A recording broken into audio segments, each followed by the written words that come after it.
is Dennis Stegwald. I'm president of the Housing Innovation Alliance, and I'm excited to be here for the second panel session for the Overcoming Barriers to Innovation and Attainability series with HUD and Aron and Architects. Before we get into the panel and I introduce our facilitator, I just want to go over some quick housekeeping assignments. First, I'll reinforce what the session's all about, actually. Let's go down that road. So this one's going to be all about behavioral factors and biases. It's really looking at how we can drive positive change towards how we think, feel, and act as we pave the way for innovation within our industry. As far as the housekeeping piece goes, as we're going through this conversation today, we ask that everyone gets involved through the chat function in the lower right-hand part of your, or middle part of your screen, actually. And when you do that, please make sure that you select that everyone receive your message. This way we can all be sure to be engaged in the conversation. You can make comments throughout and ask questions to our panelists, at which I'll be able to pull those in and support our facilitator as we go through the conversation. And now back into the event itself. Again, just to keep things moving, want to quickly introduce Karima Simmons, our facilitator. Karima is the Director of Development Communications for the NHB National Housing Endowment. Her efforts support national grant and scholarship programs for residential construction management and skilled trades education. This is an area she's incredibly passionate about based off the last few conversations her and I have had. And I recently learned that she's currently pursuing her master's degree at the University of Denver at the Burns School of Real Estate and Construction Management. So with that, Karima, I'd love to hand you the mic and let you run with it. Thank you, Dennis. Welcome everyone to our panel today. I will introduce our panelists and then we will get into our presentations. First up, we have Tripp Shealy. He's an associate professor with Virginia Tech's engineering department, who applies concepts from behavioral science, neuroscience, and data science to help inform design and delivery of infrastructure, including housing. Next, we have Mackenzie Aron, VP of Investor Relations with Taylor Morrison, the country's 5th largest home builder and publicly traded company, and she will bring the national builder's perspective. Next, we have Christopher Fox, VP of Architecture and Building Science with Van Meter Homes. He will share his experience as a vertically integrated regional builder producing housing offsite and delivering it to customers. Next, we have John Guilliams, partner and director of design with KGA Studio Architects, and he will share insights in land planning and architecture as a partner to home builders and developers. Last but not least, Gregory Heller with the Philadelphia Housing Development Corporation, who will share insights gained from consulting in socially responsible real estate development and delivering attainable housing in an urban setting. First up, we're going to do our snapshot presentations. So Tripp, we can start with you.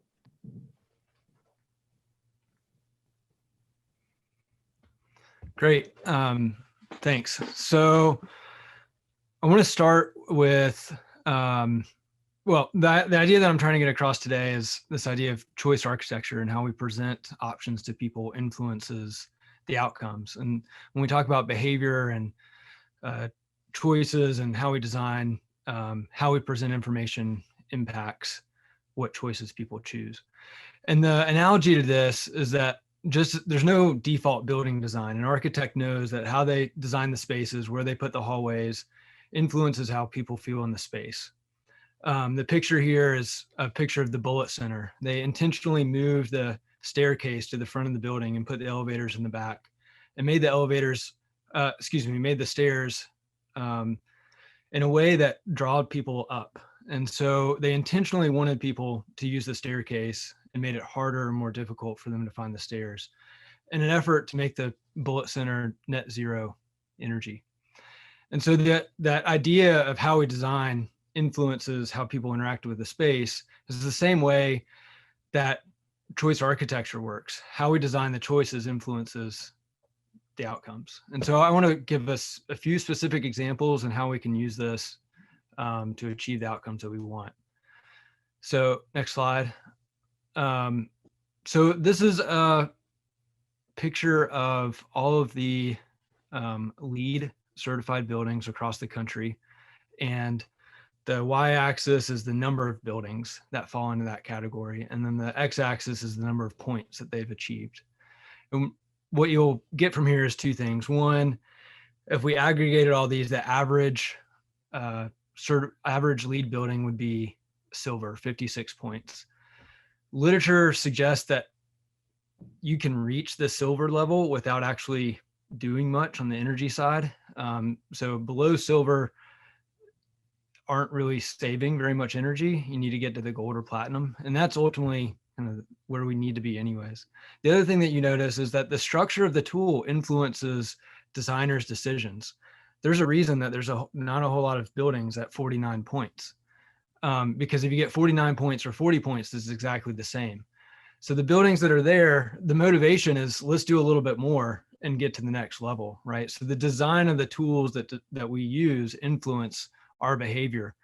And I want to show how, and several examples of how we can use this to our advantage when we're thinking about the design process. If you go to the next slide. Sorry, next slide. So here's an example of how we can overcome the status quo bias. In essence, by moving the goalpost. Whether we're talking about LEED, this is an example of a rating system called Envision that's used for infrastructure, or any other type of tool, even building codes. The goal is oftentimes the industry norm, and everything you do better, you gain points for. And that's the way that it works for this tool called Envision.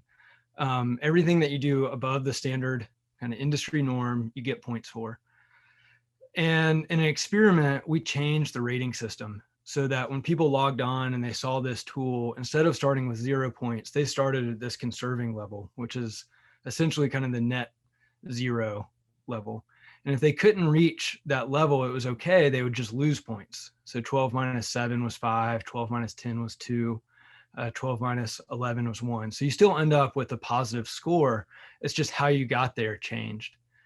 And we gave this to 300 professional engineers across the country and gave them a case study and said, how would you evaluate this project? What goal would you set for sustainability? And the group that got the regular version set a goal for that project of 15% less. So just by changing the point structure, we can change motivation. We moved the goalpost. People didn't want to lose points versus gaining points. And this idea is won a Nobel Prize in economics and behavioral economics called loss aversion and prospect theory. And there's a book called Thinking Fast and Slow that's kind of based on this idea. So how do we move the goalpost? And this is one way to do that, is by changing the defaults. If you go to the next slide. And that same rating system, so this is what that tool looks like. It's called, again, Envision, and it's similar to LEED, except it's not for buildings. Well, it's buildings can be part of it, but it's more for like airports or parks, public spaces, water treatment plants. And this is like a page in the manual that you would use, and you can see the rating points there, the level of achievements. We worked with Envision and gave people these same credits, gave them a case study and said, will you evaluate what this project could achieve? By showing people this extra piece over here, a project example that did really well, it increased what professional engineers thought was possible for their project by 20%. Just showing them a case study or leveraging these success stories significantly shifted what they thought was possible for their project. Next slide. So the last kind of behavioral choice architecture technique that I want to talk about is long-term versus short-term. In psychology, they call this temporal discounting or time discounting. And in some ways it is rational. We want immediate gains, but things like climate change, that's why these problems are really hard, because it requires sacrifices today for benefits in the future. And that's not really how our brain works. So one way that we've helped change this is help people connect with the future more vividly. And we asked a group of taxpayers, here's the San Diego airport, and they're doing a renovation. How much would you want your tax money going to these various design items? And overwhelmingly, the group that got the picture showing what 2100 will look like without any resilient design features were willing to spend more money on the project and up to 25% more on the project to do it in a way that it didn't look like this in 2100. Helping people connect with the future changed their value of what they cared about. Next slide. And there's lots of ways that we can do this, of vivid experiences and helping people connect with the future that we're exploring. The other picture is a picture of Zillow. Is there a way to embed this in Zillow, showing people future flood maps and FEMA data? So how do we get this information to decision makers and help them visualize this information can change what they care about and what they prefer? So those are 3 examples about how to overcome some of these barriers like status quo bias and leveraging success stories and vivid experiences to help people overcome temporal discounting. So with that, I will turn it back over to Karima. Thanks so much, Tripp. Next, we have Mackenzie Aron with Taylor Morrison. Thank you. And hello, everyone. Thank you, Karima, and to everyone for the opportunity to be a part of today's panel. Really fascinating listening to Tripp, thinking about some of those behavioral biases and the issues that really prevent innovation in our industry, which, as we all know, has been resistant to change for as long as it's been around. To give you a little bit of perspective about Taylor Morrison and how we think about embracing innovation in our own home buying or home building operations and our design process, I thought first it'd be helpful to just give a little perspective on who Taylor Morrison is and the consumer we serve. As Karima mentioned, we're a national home builder. We are the 5th largest builder in the country with operations in 11 states. Basically, it's the Smile States. We're everywhere from Portland all the way down to Southwest Florida. And we have a very diverse product and consumer portfolio. We serve entry-level first-time buyers through first and second up to the active adult luxury home buyers. So we really serve a broad range of consumer groups across the country. We also are expanding into the build-to-rent market, which we believe serves a really important need and void in the market as well, and serves a lot of the more affordable buyers, and have an exclusive relationship with a community developer, Christopher Todd Communities. And we think it's a really interesting way to serve the market, while also being, just because of the nature of the build-to-rent market, an interesting R&D lab for innovation. And it's really where we're testing and exploring a lot of innovative and new construction and building science processes that we wouldn't necessarily roll out initially in our traditional build for sale operations.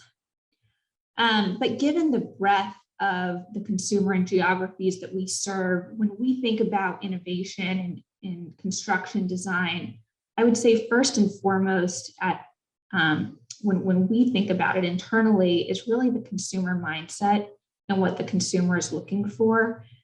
Internally, we have a mantra, love the customer, and really find that if you can marry what the consumer values and is looking for in construction design, location, community planning, that's really when the cost benefit analysis starts to make sense.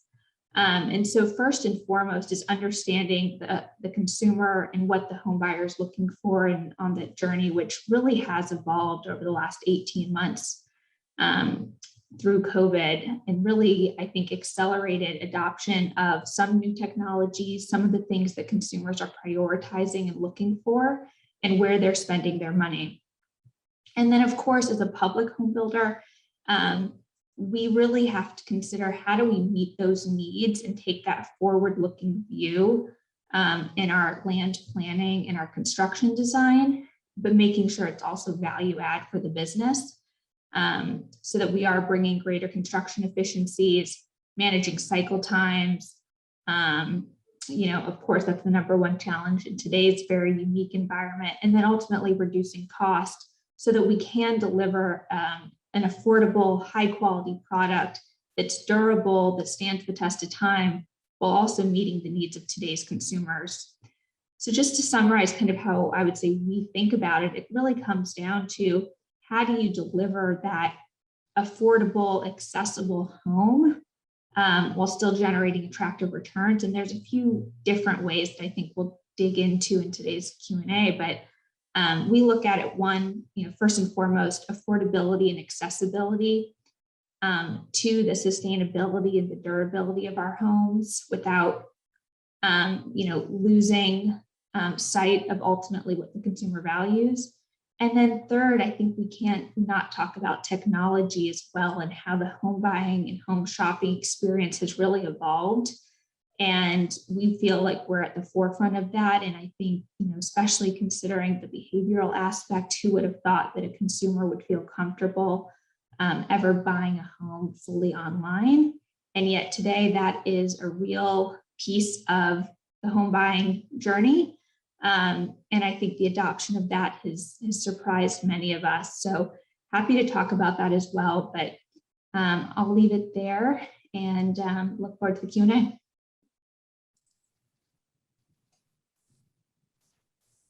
Thank you so much, Mackenzie. Next, we have Christopher Fox with Van Metre Homes. If you could go to the first slide. So my name is Chris Fox and I'm Van Metre New Homes. I've been there 16 years, but it is a private company that was started in 1955 as a home builder who did stick construction the old way, build everything the old way. And really what I kind of want to focus on is what causes a company that does that to become what you're going to hear Van Metre is today. And my basis for that is that you have to create a culture of learning within the company. But just to start with the basics, as I said, Van Metre in 1955 was a home builder.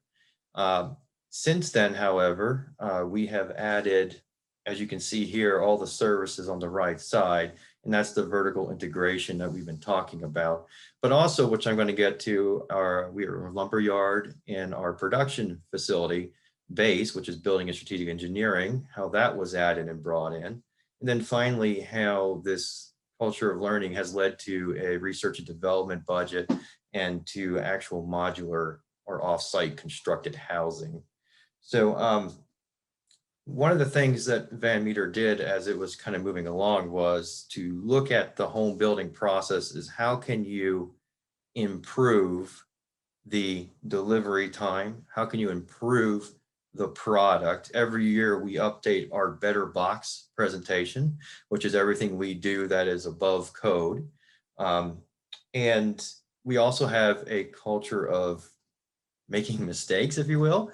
And that has always been, we want to try something new and hopefully it works out. But if not, we've learned a valuable lesson. So let's kind of focus now a little bit on the next slide, if you could. Thank you. So this is BASE, Building and Strategic Engineering, and it started out as our own lumber yard. So we do purchase all of our lumber and our stone and our brick and our windows, and we store them here. Then that kind of led to what we call component design, trying to figure out a faster way to build a house. We're like, well, let's start wall panels, and that was about 2005. So we started our interior and exterior wall panel lines at that point.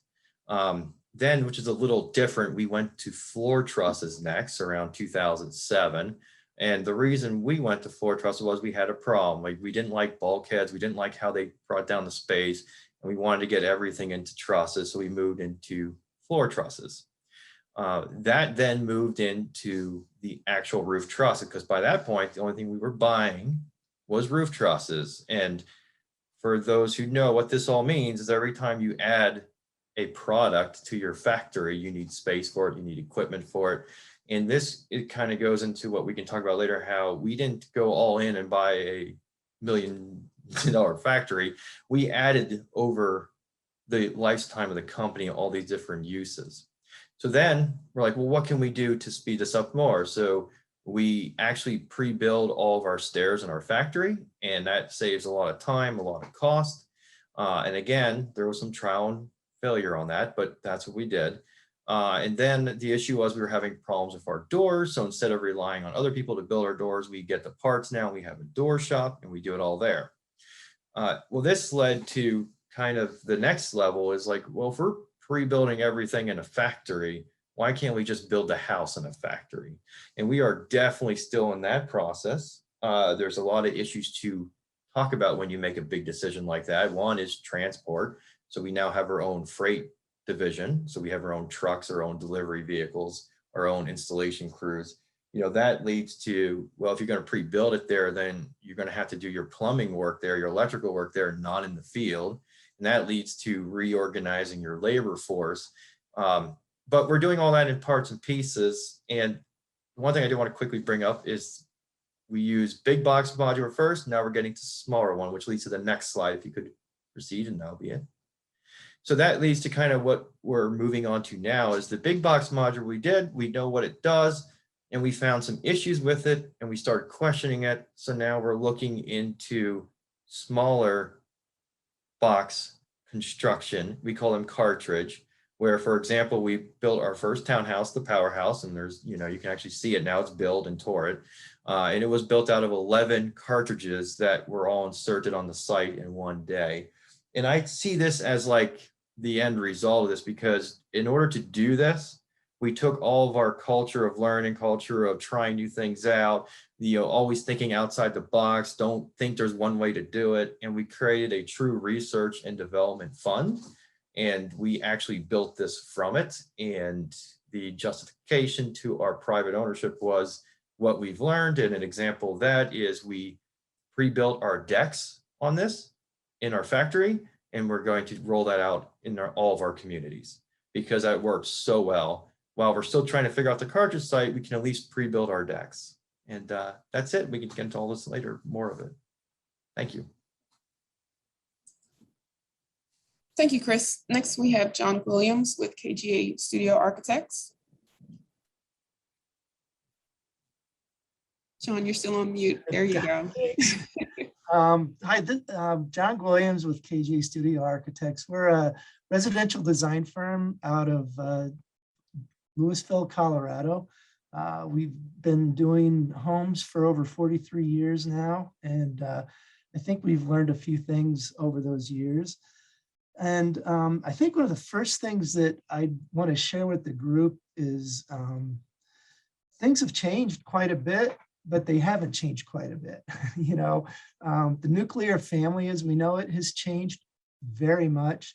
It's no longer the two kids, mom and dad and the dog. We've got single mothers everywhere. We've got single fathers everywhere. And I think that knowing what your market is really kind of important. I can go to the next slide here. We've got a project that was developed here in town that was located near university. And this was a site that several national builders were looking at, and they were just trying to plug and play their typical two-car garage product. And they just couldn't get the density, and they couldn't make it work. So we worked with a small developer here in town, and they recognized that their buyer wasn't the regular nuclear family for this site. Being close to a university, they were looking at grad students, professors, in a different type of a audience or consumer. So we abandoned the typical home and looked at how we could do a mixed use type of a product. So in this site plan is one of the earlier versions where we were just using townhomes. We ended up developing a series of single family detached homes, about 12 of those, and then 3-story townhomes and 2-story townhomes. The interesting thing is it was a mixture of 2-car and 1-car garages. And we figured that the consumers that we were looking at didn't need 2 cars, and they couldn't afford the regular typical house. So what we did was we downsized the apartments or the townhomes to a 1-car garage and reduced the square footage. And what that really did was bring the price point down so that these single mothers, these single fathers, these grad students could afford to buy a place close to where they were going to school. they didn't need 2 cars if they were married, and there's always ride sharing. So I think that understanding your demographics and looking at it that way instead of just plugging and playing what you've always designed is really important. We did struggle a little bit with zoning, but you know, I have a little, I get on my soapbox about bringing all the stakeholders to the beginning of a project. You can go to the next slide real quick. And you can see that this is in a really traditional neighborhood with some open space around it. We had to start out with community meetings. We brought the city in early on, and there were a lot of concerns that the neighborhood had. There were a lot of demands that the municipality had, and having them all in the room at the same time really helped us work through and expedite the zoning process of this, rezoning and the PUD of this. So I think that the process of going through entitlements now, it needs to change a little bit. I think we need to look at how we work with all of the stakeholders and identify all of the stakeholders, make sure we don't miss anybody, because the other part of the stakeholders that was really important here was the fire department. They made us do quite a few changes, but we worked with them throughout the process. I thought it was really important that was part of the process. Next slide. And again, working with municipalities, this was a modular home project that the city said they didn't want another modular home project in their city until they saw the site plan, and they realized it resembled more of a regular neighborhood.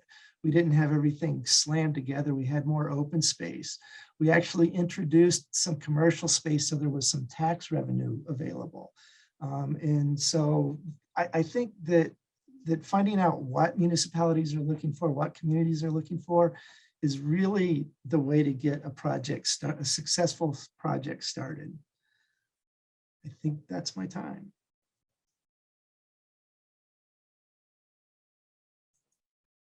Thank you, John. And now we have Gregory Heller with Philadelphia Housing Development Corporation. Great, thanks so much. Can you hear me okay? Yep.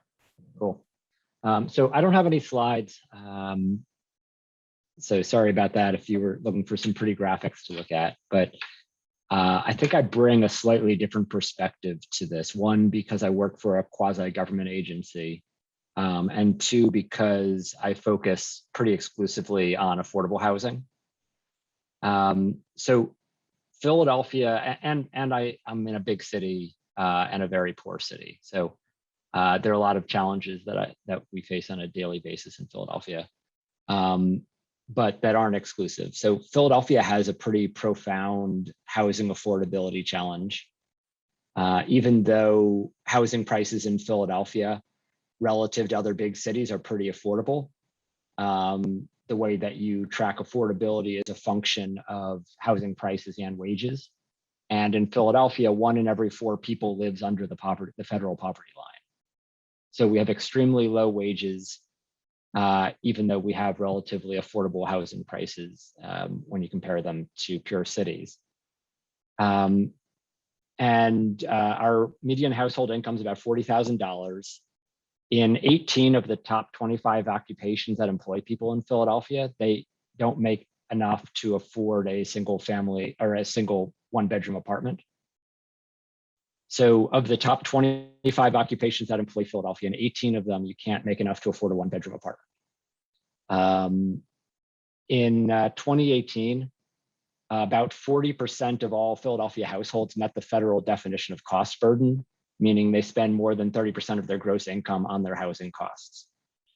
And the issue is that supply of housing that's affordable to Philadelphians is already constrained and is diminishing year over year.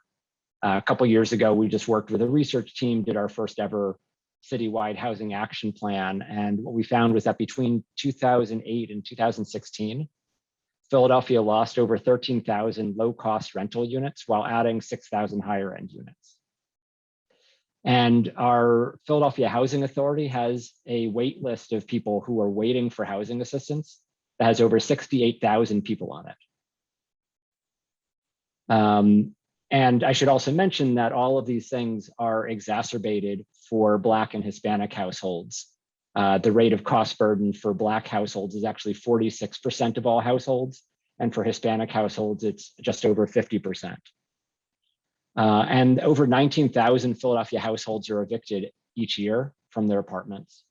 That, of course, was much lower this year because there's been a federal eviction moratorium, but also because Philadelphia has a nationally recognized eviction diversion program that we put in place last fall. And like I mentioned, this isn't exclusive to Philadelphia. According to local research, the US has a shortage of 6.8 million affordable housing units right now. So our country as a whole has major supply side issues relating to affordability. And from local government's perspective, a lot of the burden has fallen onto us to try and solve these issues. And the problem is that we don't have resources to do it. So just to give one example, in 1996, Philadelphia received about $75 million of federal community development block grant money that we could invest in affordable housing projects. In 2020, it was just under 43 million. So between 1996 and 2020, our federal dollars that we can use to invest in affordable housing went down by about half, a little less than half. And had those funds actually stayed at the 1996 level, but simply increased based on inflation, our share in 2020 should have been over 122 million. And instead we got 43 million. So the national issues around affordable housing and supply side constraints are increasing. And the federal resources for investing in affordable housing to local governments is substantially decreasing. So that creates a pretty massive crisis that local governments all around the country are struggling with. I've been with Philadelphia's local government just since 2016. I came in with the current administration of Mayor Jim Kenney, and we've been trying to put in place a variety of solutions that work closely with private sector home builders, that are data informed, that focus on identifying specific market gaps and coming up with minimum viable subsidy solutions along with private sector partners to overcome them with the lightest touch possible from government. So I'd be happy to talk about what those kinds of solutions look like in the Q&A and give some examples of how local government can partner successfully with the private sector to overcome housing constraints with limited resources.